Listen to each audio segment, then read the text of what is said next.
calculations or anything that everything that we've done mathematically is gonna potentially be on the exam.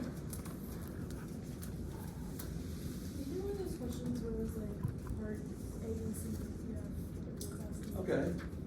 I know exactly what you're talking about.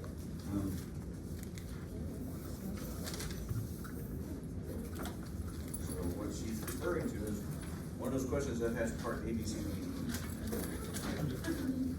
Does everybody know what question that is? All of them? All right. What she's referring to is a continuous nebulization calculation.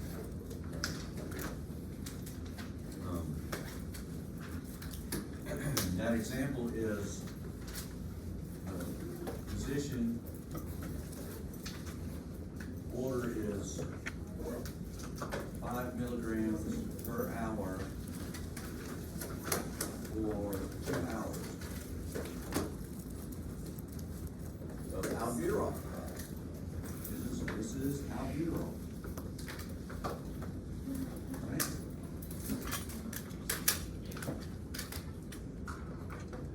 And in the Pyxis, when you go get that albuterol, it is in a formulation of 2.5 milligrams per 3 mils albuterol. Or 2.5 milligrams per 0.5 milliliters.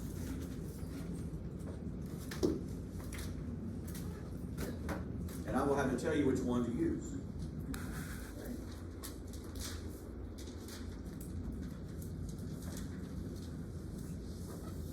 The actual nebulizer that you use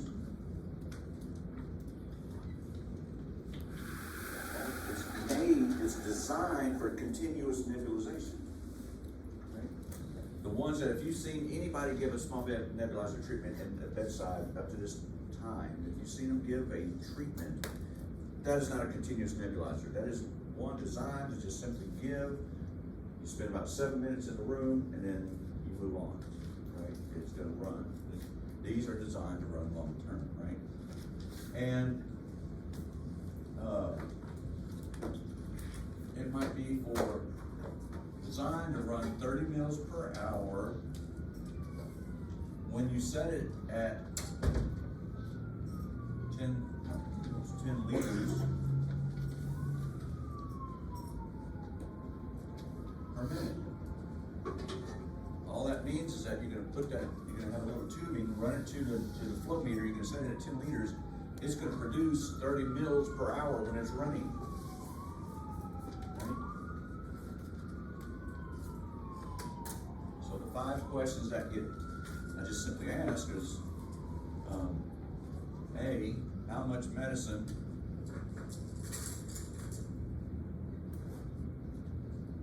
needed in milligrams?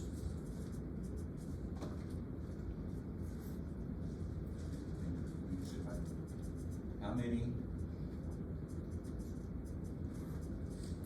unit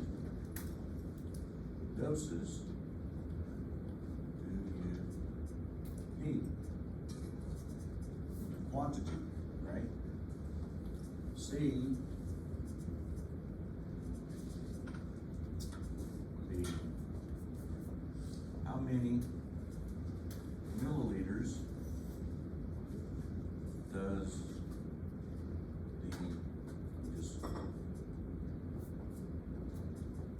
unit doses provide?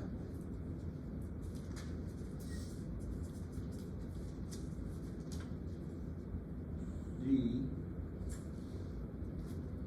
here's our nebulizer.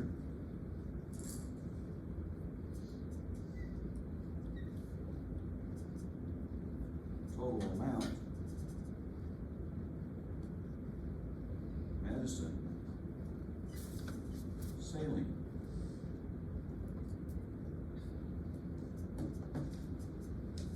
So we use this.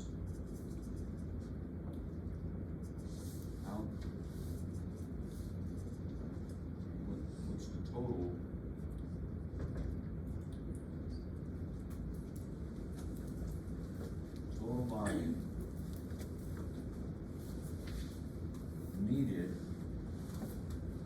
to last 2 hours. And E, how much saline to add.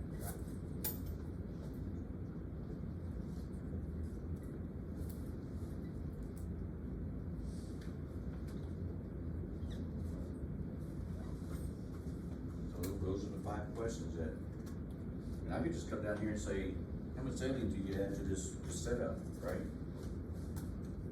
Or how many unit doses do you need and how much saline do you need to add? I mean, I kind of set it up like this because so you can see the step-by-step process of doing the math. Right. How much medicine, oh, here, and we're gonna use this one.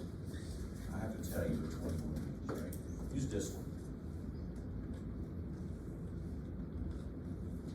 How much medicine is needed for this, based on the physician's order? How much medicine in milligrams?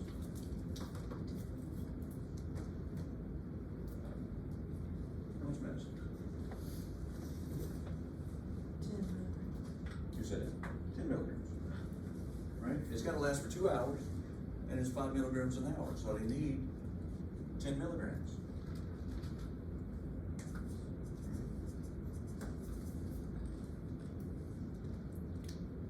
Each unit dose has 2.5 milligrams in it. We need 10. 10 divided by 2.5.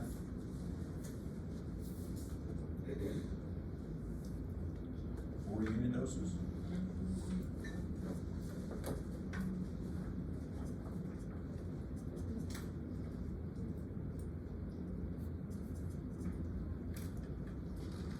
Right? Does that make sense? And I need 10 milligrams of medicine, right? Based on, I need 5 for 2 hours, right?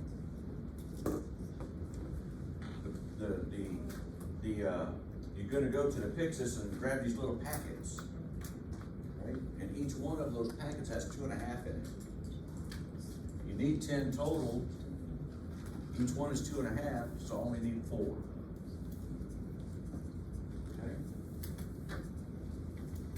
And the beauty of all this, right, is you're doing the math. You know, it's giving you an understanding of what's really happening. The Pyxis tells you how many to get. The physician's got the orders there. The computer system tells you how many to grab. You don't have to do that part of it. Right? In your head, you're doing it. Once you get beyond this, and you do it every day, you're like, oh, this is easy, right?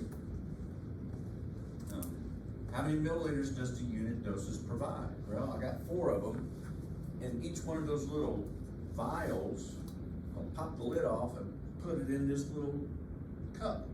That's what it is, it's a little cup. Each one has 3 mils in it. I'm getting 4 of them. I got 12 mils. That comes out of each one of those, so 4 times 3. 12 mils.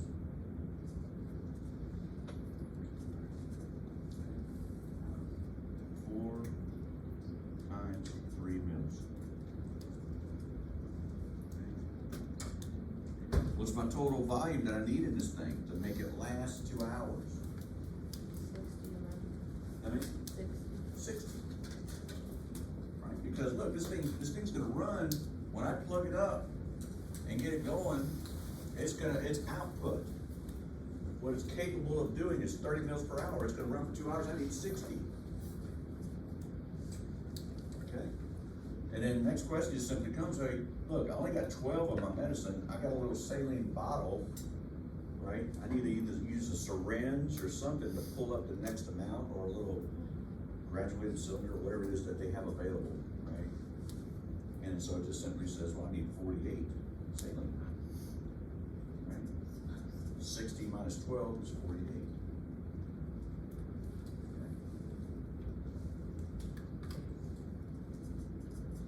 And you know, if there's one of these on the test, I mean, you know how to do it. If there's not, you know it for the next test, or, you know, I may vary things up from test to test. Everything that we've done mathematically is fair game. And as we pick up something mathematically, it becomes something I can ask on the mathematical part. You know, I can also ask in the form of a multiple choice question, do the math for me, right? Select the right answer. Does this make sense? Because it's gonna run, this thing that we're filling up, this nebulizer, capable, its performance, what it does, when you turn it on, it's gonna pump 30 mils per hour. I'm gonna run that thing for 2 hours, or I want to. Right? So 30 times 2 is 60.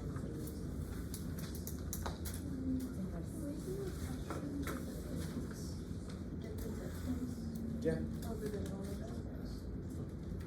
Okay.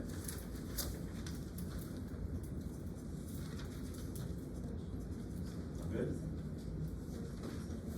You'll always tell us which algebra we're on, right? Whether I it's have to. 1.5? I have to. Okay. Otherwise, I get different answers. Right? And, you know, if you chose it, if I didn't, and say, how do you choose this, and how do you choose this, you'll still get it right if the numbers are right. But I tell you which one to use. Right? I don't give you a choice. Right?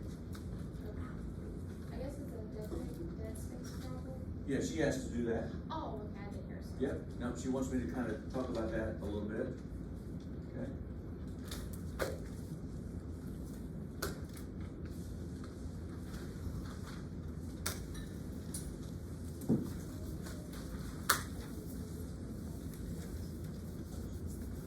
So what parameter is in the dead space equation? What blood gas parameter is in the dead space equation?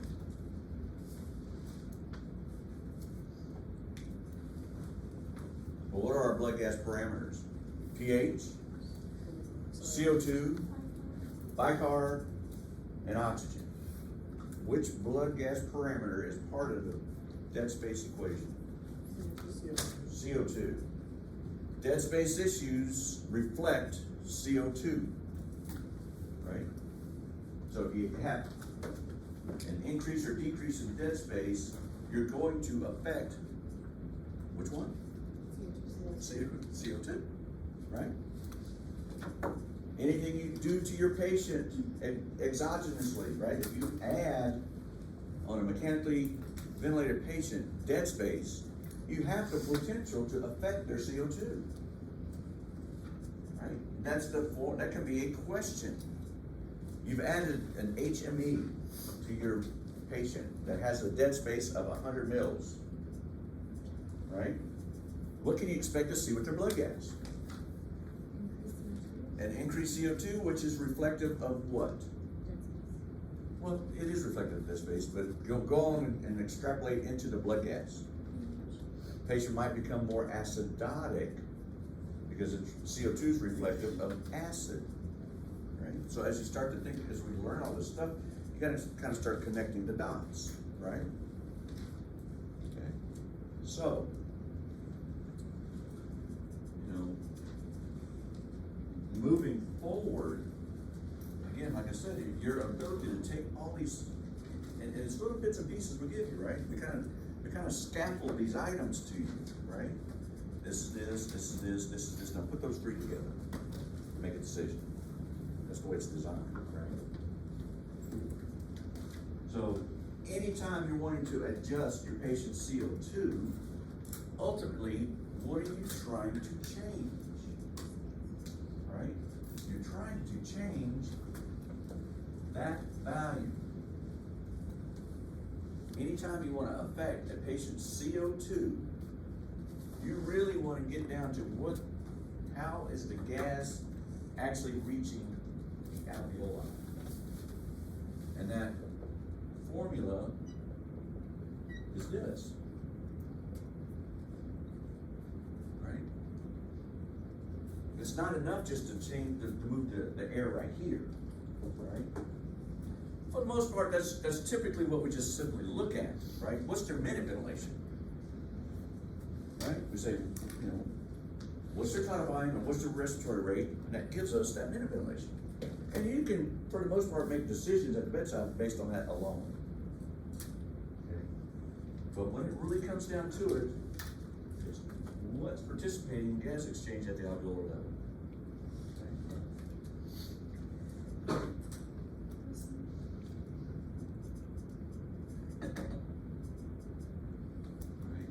There's our alveoli, there's our blood flow passed by each lung, right? All this is what? Anatomical dead space, right?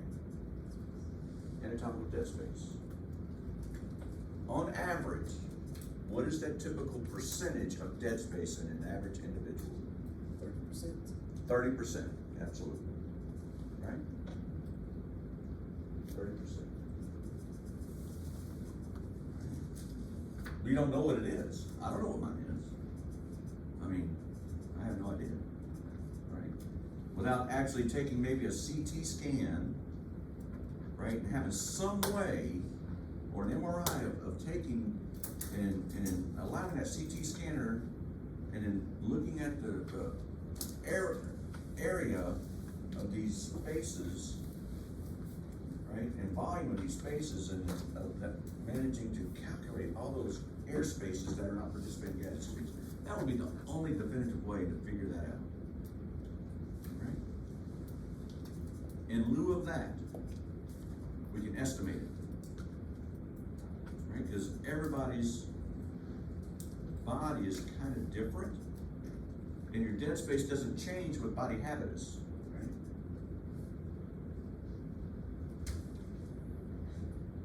Your space doesn't change, right? Now, what does change, like slight changes, look, I can have another person standing right next to me of my age, gender, and height. If they have what seems like a little bit larger thorax than mine, or a shorter thorax than mine, then yeah, then you're gonna have some changes that way, right? So not everybody's exactly the same. So a 5'9" person, we can have variations, right? In our lung volumes, our anticipated dead space volumes, right? But we can anticipate this, right? Ideal body weight in pounds equals dead space in milliliters, right? This is the, whatever it is y'all call it, little, what is that little symbol? Hashtag, yeah, that's a pound symbol for somebody like me, right? I do not do hashtags, right? I don't even know what the heck a hashtag is. You just make, did y'all just make it up and it just sends it out to the universe? How's that work, seriously? Hashtag. I don't fully understand. Are there some that are already just there that you know what they are, like hashtag Christmas, right?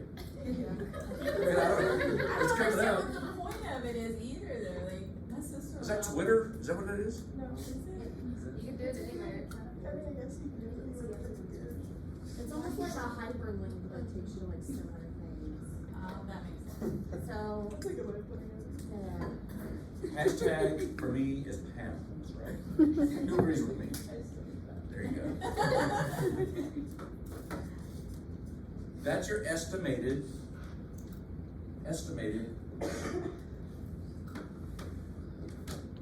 anatomical dead space. You simply do the ideal body weight. It's based on height. Ideal body weight is based on height. You're really just saying, you know, what's their height? Right. And then if this person had a certain amount of alveoli that's not participating in gas exchange, right? That becomes pathologic.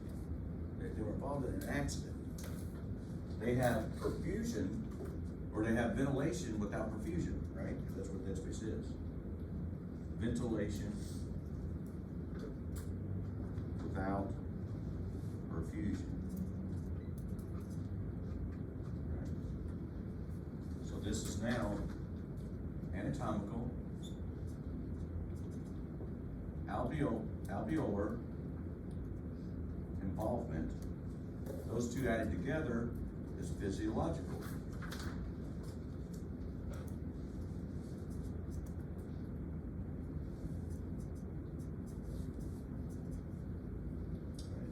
And any problem that I give you, if I don't, if I give you a whole bunch of information, right? Like I start out with saying that, hey, you got a 24-year-old female who's involved in a car accident. The EMS is bringing her in. She's got a total volume of 550 and a respiratory rate of 24. She's on 100%, right? She's being mechanically ventilated. And when she gets to the ED, this is her blood gas, right? As soon as I give you that blood gas, that leads you to do what? Write the formula down. Right? I give you a blood gas, you need to write this formula down.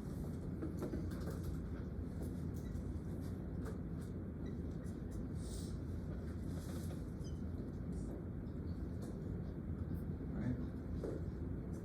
And then I start asking you questions about it.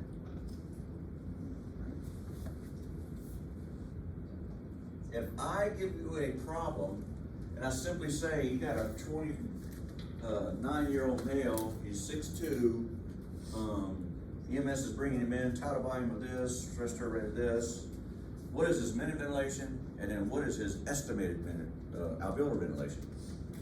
I even give you a hint, estimated. Right? I even have it in there. Right? You have to estimate it. This is definitive. Saying, okay, this is definitely what their dead space is when calculated, right? Because if we compare my end tidal CO2 from the mouth to the PA CO2 in the blood, we're taking into account alveolar and anatomical as that CO2 has to pass through those areas, or lack of passing through those areas. Right? Does that make sense? It's reflective. You know, again, if I compare this to this, I'm looking at it all. Okay? So this calculation, when we calculate this number, that's this number.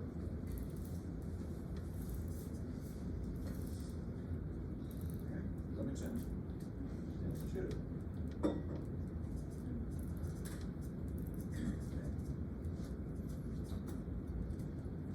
So, when I say 24-year-old female, 5'3", involved in a motor vehicle accident. Right, let's say that she's being ventilated at 450 milliliters tidal volume. She's got a respiratory rate of 22. Right. She gets to the ED, right? And let's just say her SpO2 is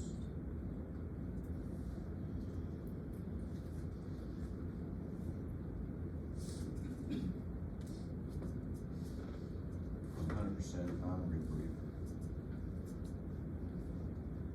Right? Get this patient to the ED, first thing physicians want to see, non-rebreathers, you got 89%, let's get blood gas, right? That's probably what they're gonna say.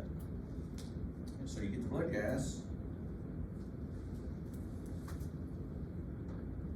Let's just say the EMS had her on capnography, right?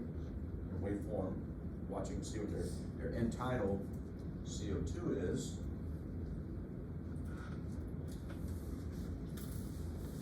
Let's just say it's 30 millimeters of mercury.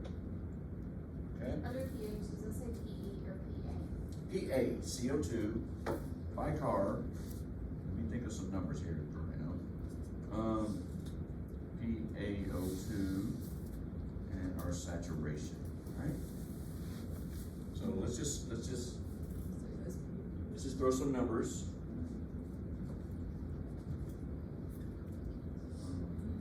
this,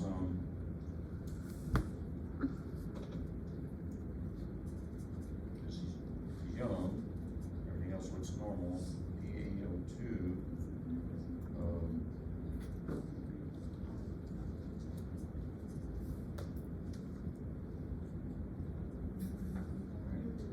her SpO2 is reflective, very close resembles what her saturation is, right?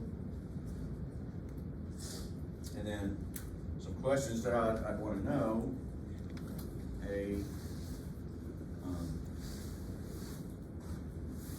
Dead space percentage. Right? The actual dead space percentage of the patient. What were you asking? PE, CO2, Yeah, is it entitled. Again, PE CO2 means exhaled, ET means end tidal of your tidal breath at the end of it, right? It's gonna reach a peak and it's gonna drop off, right? They all mean the same thing. Okay. So first, I'm gonna add, B, dead space volume. C might be alveolar. Well, hold on, let me kind of put it in order. Anatomical dead space. D, alveolar involvement dead space. E, minute ventilation. F, alveolar ventilation. Alright. Now, first thing I would ask you is, hey, can you tell by, yeah, What is the bottom left say? bottom left, PE. PET CO2, so it's right here.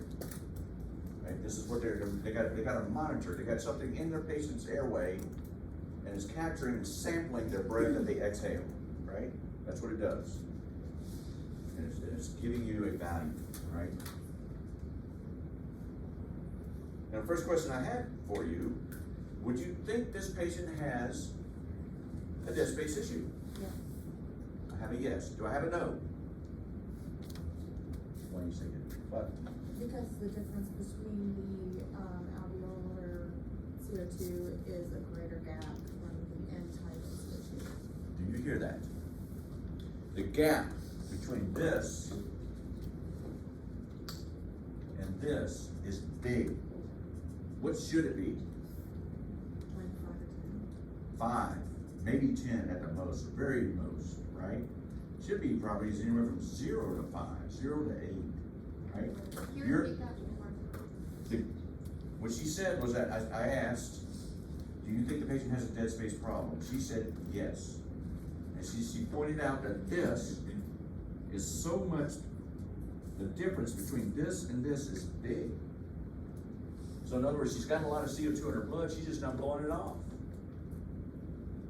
If I were to put a capnography on every one of you in here, you'd probably be reading about 37 or 38. Let me get a blood gas from you and your PaCO2 will be 40. You're getting rid of it really easily because you have no issues. So the gap should be around 5. Yeah, you got a difference. So you look at a problem like this, you should be able to see right off the bat that there's a dead space issue. Right? That difference is really big, right? The second issue that we haven't talked about yet, but I'm hoping you see it, right? Is that this person's on 100% and they're only satting 90, their PA2 is only 59. Why is that a problem? So a shunt problem? It's a shunt problem, correct, but why? Well, what should it be if they're on 100%? It should be like 97, right, for that CO2. For which, if they're on 100%, right, I would suspect that their saturation should be 100. Right? Every hemoglobin in the body should be saturated, right?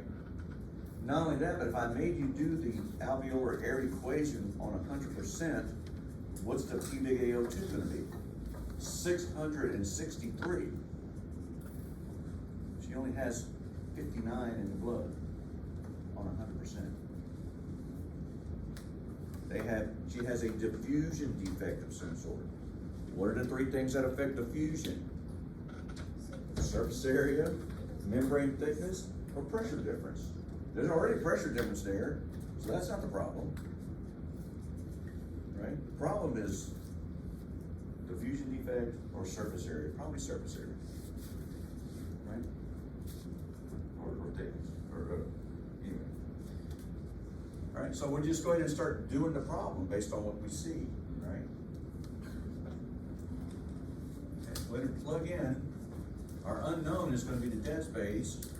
Our tidal volume is 450. 70 minus 30 over 70. This is for the DTPD percent. Yeah, this side of the equation, when you calculate it, will give you a fraction. It equates to a fraction. You can multiply it by 100 to get a percentage, right? But when we do this in your calculator, 70, so it's 40 divided by 70.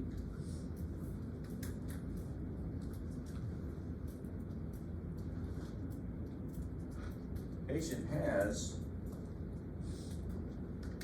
0.57, a fraction of dead space to tidal volume of 0.57.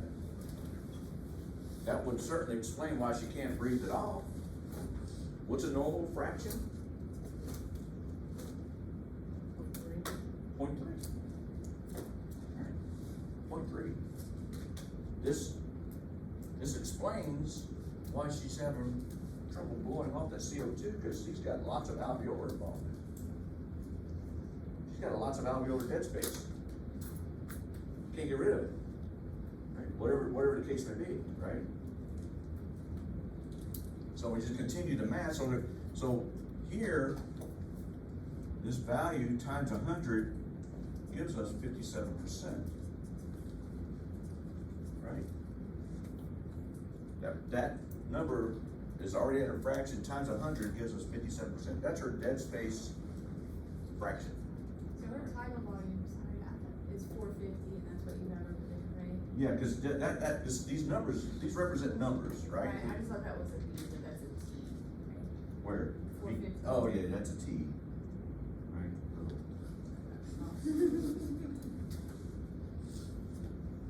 Right. And so.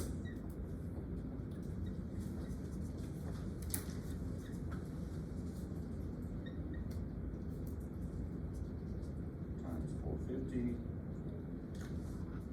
This person's dead space is 257 milliliters with every breath they take.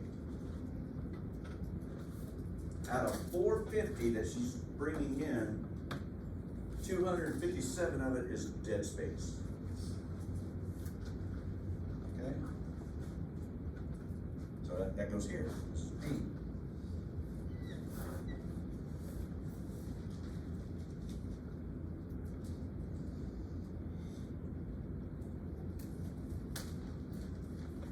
And then I want to know what's their, I'm more interested in this, right? But the only way to get this is you have to estimate this, right? This value that we just calculated is all of it, right? That value we just calculated is all of it, right? Again, we're comparing what she's breathing out from what's in the blood. When you do that, you're taking all of the dead space into account. So we need to estimate the anatomical, right? We do that based on her height. So somewhere where I can draw this nice and neatly, whatever, 105 plus 5, 63 minus 60, right? 5 plus 5, 120. Mils dead space, right? Because pounds to mils. Okay. So this is 257, this is 120, her alveolar involvement, you just simply subtract those two, it's 137 mils.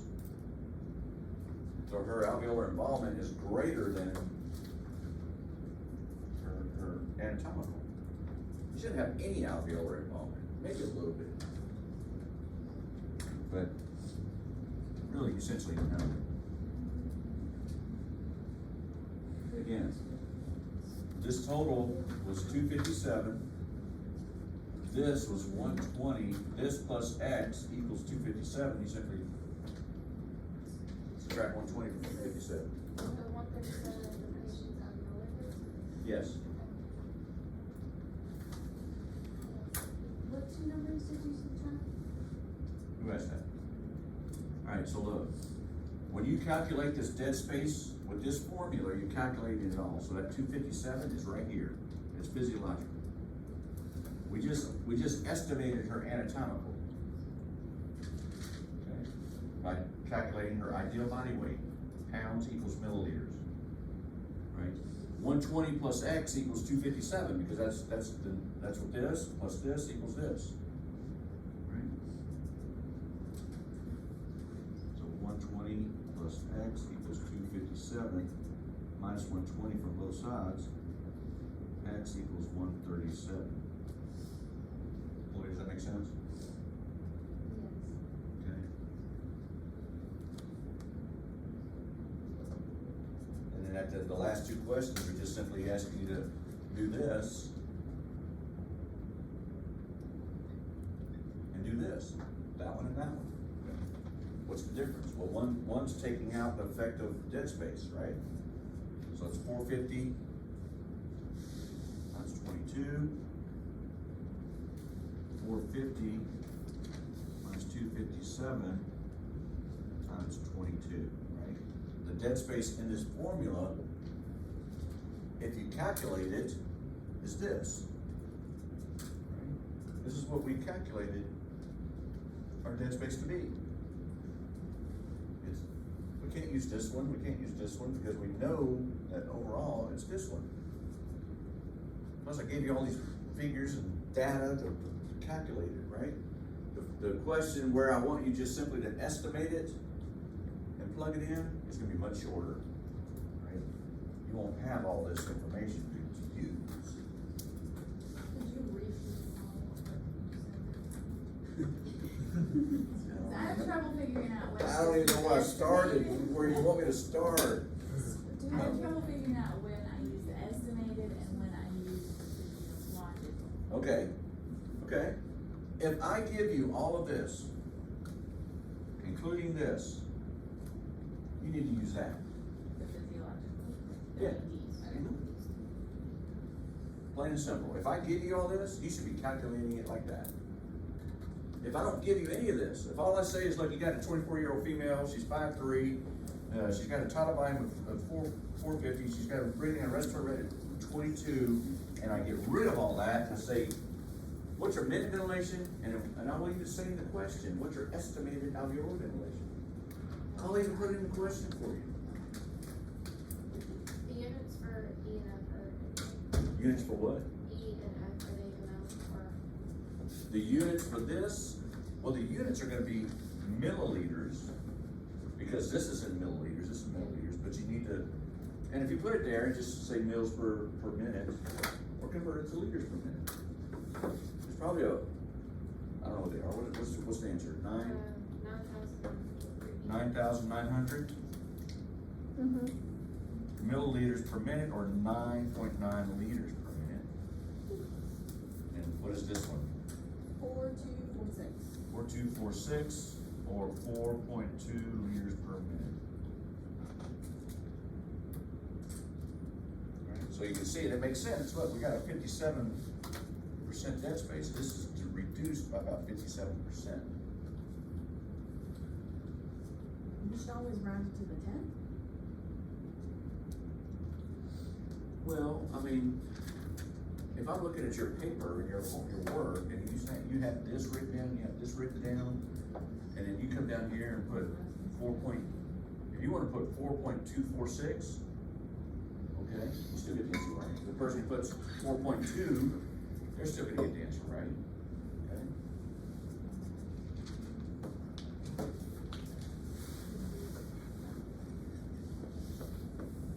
So, does that make sense?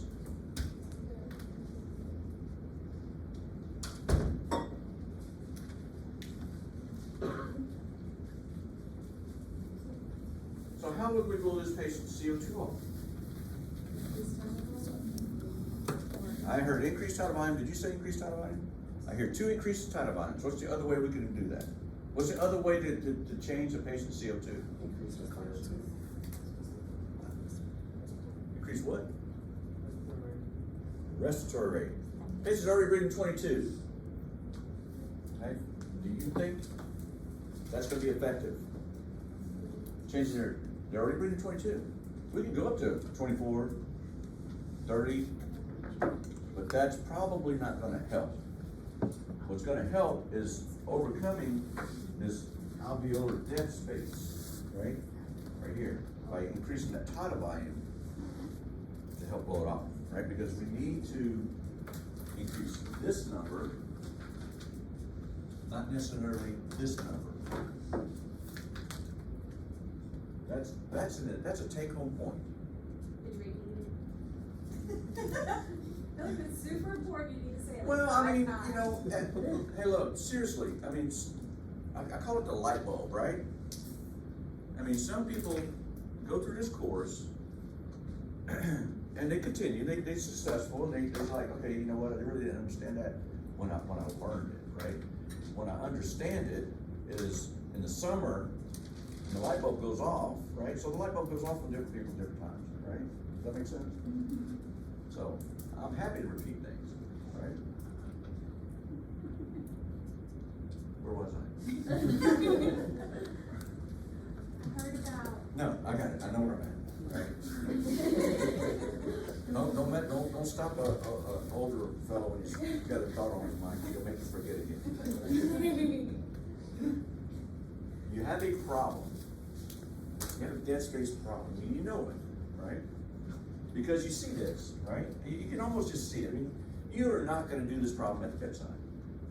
You're not gonna do all this calculation. This is all book work, this is all getting an understanding of what's generating your problem, right? On a real live patient. Because they come in, this is what you see right here. When you see your patient, this is what you see. You don't see any of this stuff, right? So the question I asked at the beginning, how do you know they have a dead space problem? Well, Kim said, boom, right there and right there. That gap's big. And secondly, they're already breathing 22 times a minute at a tidal volume of 450. That's probably appropriate for this 5'3" person, female, right? She's still not blowing off CO2 because it's still in the blood. She's 24 years old, she doesn't have pulmonary disease. She's not COPD. So how do we change this status for our patient if we're in control, right? This patient's mechanically ventilated, that's the only way to do it, right? Is if, we need to change what's participating in gas exchange at the alveolar level, right? So we need to do something that's going to affect this number and not necessarily this number, right? The patient's already breathing 22 times a minute. Yeah, we could probably increase their respirations just by a little bit. But once you, on a mechanical ventilator, once you reach 24, 25, 26 respiratory rate, it's doing the most it can. You're not gonna walk up to somebody that's in the ICU anywhere and see somebody, more than likely with a set rate of 30. They may be breathing 30, but that's not what it's set at, right? For this person to get more to the alveolar level, we need to increase this to overcome this. Because that's what's preventing her from blowing off CO2 is the alveolar dead space involvement. It's not participating in gas exchange.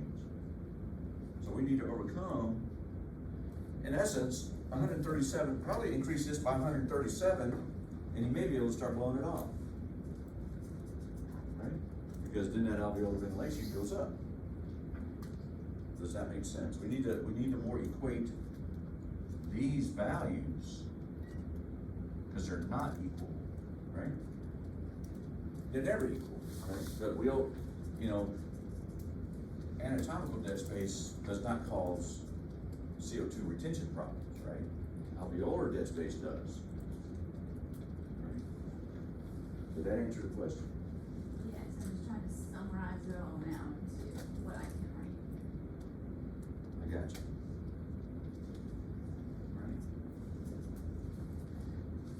Right. FiO2 has nothing to do with CO2, right? So if you are ever asked a question, how do you want to get rid of this patient's CO2, right?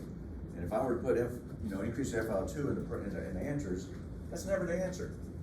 They are independent of each other. One has nothing to do with the other. Remember, you either have an oxygenation problem with your patient, or they have a ventilation problem, which infers a CO2 problem, right? So your physician comes up and says, your patient's not ventilating, right? You say, I know, doc, I'm gonna increase their respiration to they're set on 15, I'm gonna go ahead and bring it up to 18, right? Because you knew what he meant, right? You knew that the patient was retaining CO2 based on the last blood gas, right? That's what he saw. So he tells you, they're not ventilating. Say, I got you, right? I know what I'm doing. Right? Whereas if your patient's not oxygenating, you can just look up the pulse oximeter for the most part a lot of times, but on a mechanical ventilator, it's nice to check a blood gas and confirm what it actually is.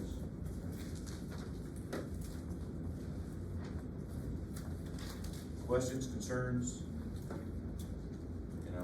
My wish for everybody in here is that some of this is starting to take hold, right? And I think it is. I mean, I'm looking out and you're able to answer questions. You're able to look at it and say, I see head shaking, yes, or I see head shaking, no, sometimes, and whatever the case may be. But I would just challenge you to, where are we? Like 3 months, 2 months in? Yeah, 2 months in. What do you know now compared to where you started? So I'm based on this. Are we good? Picture of it, whatever you need to do. We're good.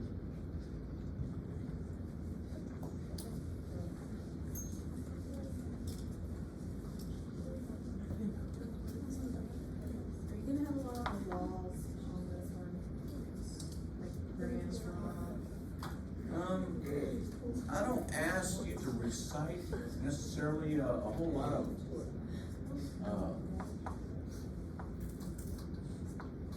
you may be able, it will probably be recognition only. The ones that are probably more important are Gay-Lussac's, Boyle's, and Charles's law, right? one more time. Gay-Lussac's, Charles, and Boyle's law. Those other ones are laws to illustrate and dictate diffusion of gases from the alveoli to the blood, right? And when it came down to it, all I really wanted you to know was that, hey, look, CO2 diffuses 20 times faster from the alveoli or through the tissues than does oxygen, right? That was which one?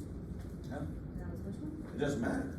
It's a combination of them all. It does that because it's based on its solubility coefficient in water compared to oxygen, and then oxygen diffuses at a faster rate through air than does CO2 because it's lighter, right? You can kind of recite the laws for me if you want, but I don't need you to do that. The take-home point is what I just said.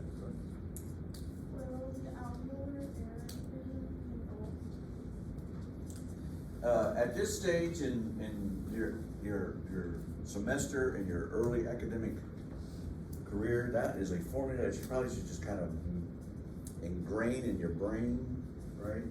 And be able to recite at a moment's notice, right? To any of us, right? You're really impressed, Chase, in the summer if you can recite that, right? Alveolar area equation. here's the alveolar equation. Well, I remember you saw my note on the test. PP minus PPHQL FiO2 times I apologize. CO2 divided by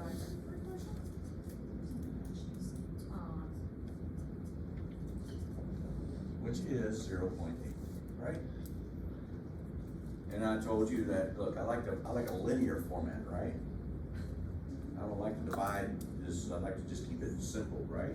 This is simple enough, what? Okay, which numbers can we assume, if we already know them, Hold on, the pressure rate? hold on. So you can just take this 0.8, or you can just multiply by 1.25, right? Whatever one you wanna do, right? Alright, so she asked, which ones can I assume? If I don't give you this value, you assume 760. Sometimes I like to give it to you. Right? Sometimes I like to give it to you. Right? This is a constant. At 100% humidified, 37 degrees, that value is going to be 47 millimeters of mercury. Right? And then the FiO2 I have to give you in the form, in the question. And the CO2 I have to give you in the question. Okay. So here's a real scenario about why this is, what the effect of this has on a patient. Right? You have a COPD patient. And for the most part, they're still on room air. They are not wearing oxygen yet. They probably need it, especially if they walk, right? Because they haven't been to the hospital, because that's where that has to be done, right? A home health care company cannot tell a patient that they need oxygen. Why is that? It's self-serving, right? It'd be like, hey, we all need oxygen. Just go see your home health, they'll certify you, and then they sell you the oxygen. You can't do that. Right? An independent institution of the home health has to do that. And who was with me? You were with me when they had a home O2 eval order placed. We were gonna go do it, right? Weren't you with me? Yeah, you were with me. I'm sorry. Yeah.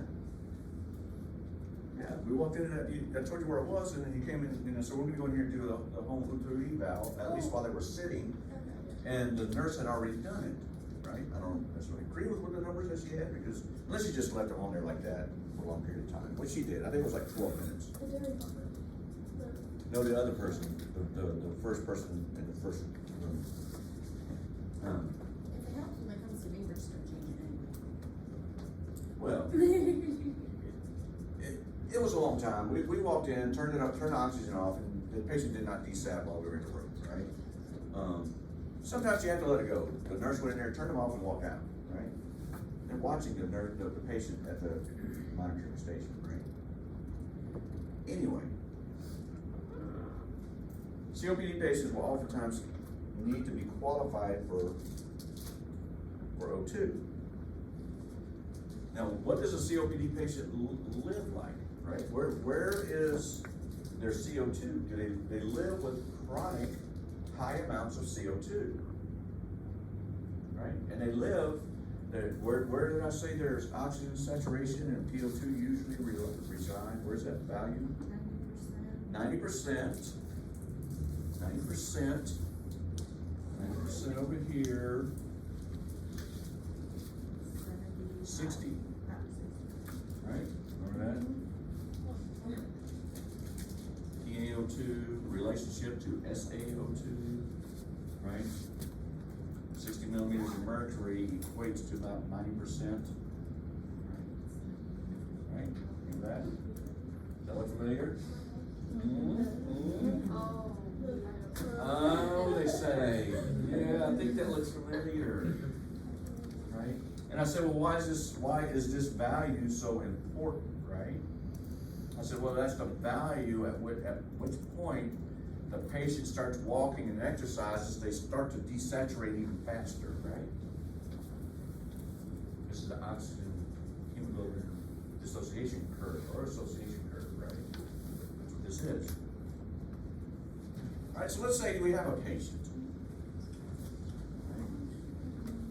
and they live with chronic CO2, right? And I'm only gonna give you the CO2 because even though I've done a blood gas, I'm only gonna give you the CO2. Let's just say they live at 65 millimeters of mercury. Right, this is CO2. Let's just say that they're on room air still. Calculate their PaO2 with this value. Okay, so we say 760 minus 47 times 0.21 minus 65, 8, right?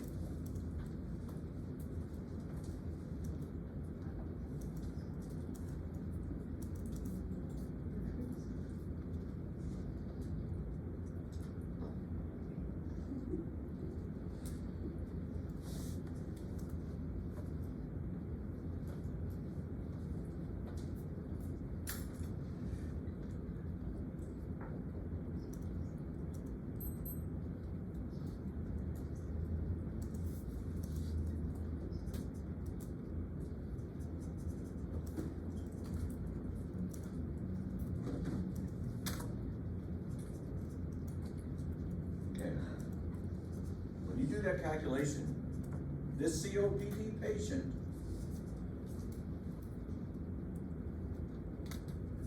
in their alveoli only has 68.48 millimeters of mercury of oxygen in their alveoli. How much is in the blood? Well, it should equate. More than likely, this patient has a diffusion defect as well, preventing it from getting there, right? So this person lives at 60, right? Because they have a gradient, they have a diffusion problem. They have an increased thickness, they have a decreased surface area, right? That is the effect of that CO2. So again, this patient walks around and says what? Oh, honey, I can't even walk down, I can't even go down this hallway. I gotta sit on my chair in the middle of the hallway. And I gotta go back to the living room, right, sit down. When I go get something to drink, go to the kitchen, I gotta sit in the chair and all that. They can't do anything, right? They're living with 60 PO2 in the blood. This is causing this.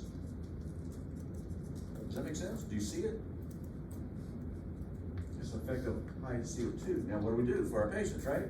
They're at the hospital because they had a pneumonia and they're in there for the exacerbation of their COPD. They haven't been told they need oxygen at home yet, right?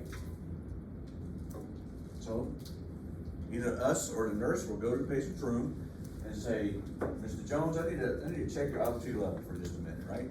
You reach up there, you're on oxygen in the hospital, you turn it off, right? Well, right now, just at rest, hey, they live at that, right? I just drew this, right? 60 PO2 equates to 90. They'll never qualify. What do you gotta do to them? Startle them, no. Just scare them, no. Make them stand up and walk, right? As soon as they start walking, guess what? They use more, right? And then once they use it, right, their saturation drops because they're going down that curve even faster. So they desat to 85 while you walk them, right? Now they qualify for home oxygen, right? Boom, you put them on 2 liters nasal cannula, that air goes in here and increases this value and keeps it up there so they can exercise, or they can't exercise, but they can at least walk around without having trouble. Does that make sense? I'm serious, does that make sense? Mm-hmm. So that's the effect of PaO2. Now, where does this come in as well? This was illustrating the effect of just simply raising your CO2. This is, all our COPD patients live like that. And whatever that value is, it could be 65, 55, and whatever it is, if they're not breathing oxygen, they're decreasing this amount available to go into the blood. Right? What about our patients that do not have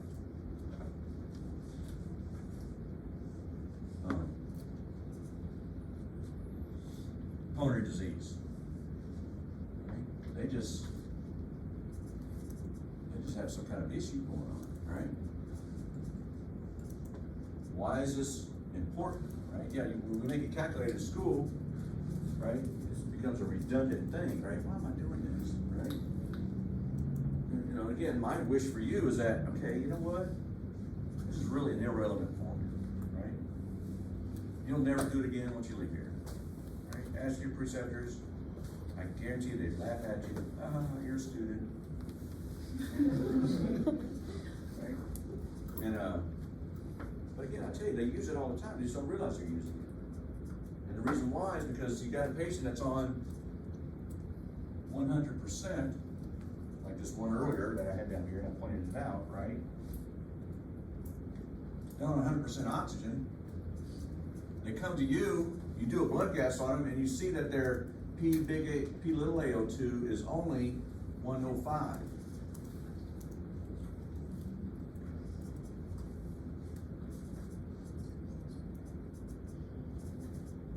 Your preceptor, your therapist at the bedside, they don't calculate this. They automatically know something's wrong with this picture. They don't need to calculate this, right? They don't need to know this. Coincidentally, if you plug in normal values, 760, 47, 40, this value is going to be 663. Right? That's what it is. Right? That's the only amount getting to the blood. Right? What does that mean? They have a shunt. Right? They have probably an intrapulmonary shunt because of whatever reason. It could be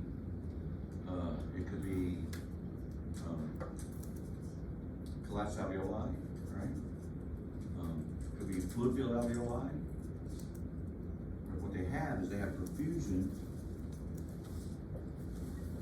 without ventilation, which is the opposite of dead space, right? Dead space was ventilation without perfusion.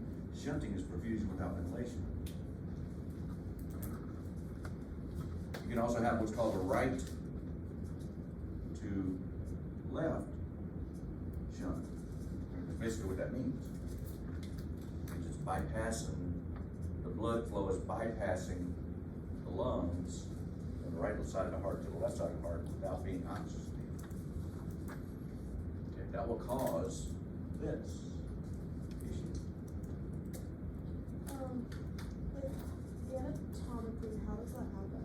Like, how does it bypass the lungs? Like, Well, the prototypical problem with that is prototypical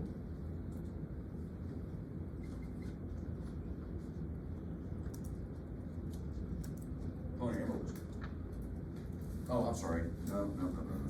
That's prototypical dead space, right? Right? That.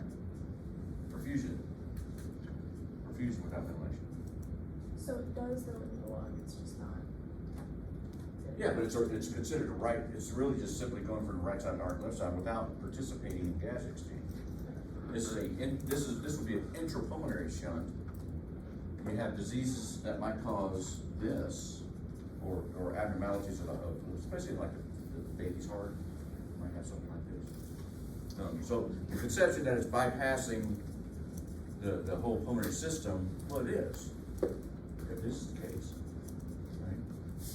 Your COPD patients have some of this. That's why they start to have both CO2 and oxygenation issues, damage, right? They have both issues going on at the same time. Okay. And so,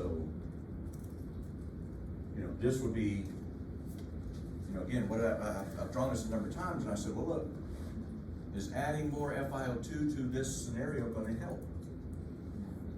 No, why? Because the alveoli is deflated. Right, the alveoli is deflated. You have perfusion without ventilation, we need to pop that open, right? We need to make that, do that by using pressure. Positive end expiratory pressure is gonna pop that alveoli open and allow the FiO2 to do its job. Right. The other example that I gave you before was example of this, right? Either pulmonary edema or pneumonia of some sort, right? You now have a fluid-filled alveoli. Oxygen has a rough time going through liquid, right? CO2, no problem, right? So what do? We take that alveoli and inflate it a little bit more, cause this to diminish a little bit. Now we have more surface area to involve and less thickness for the oxygen to have to diffuse through.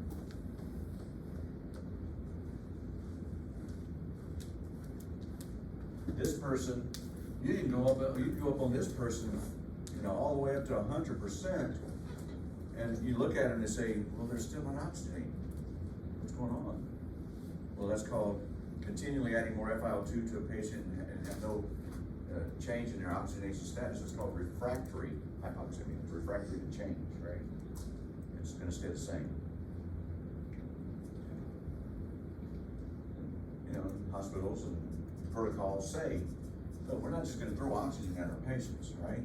We're gonna do both, one here, and you know, I showed you that before, right?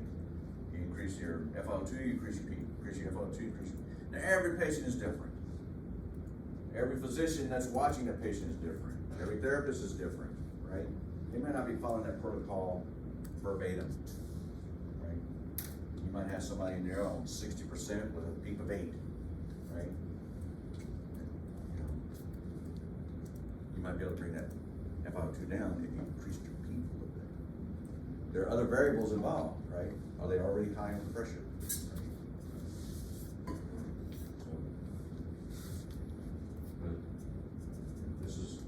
This is why your understanding of this formula and its contributions, right?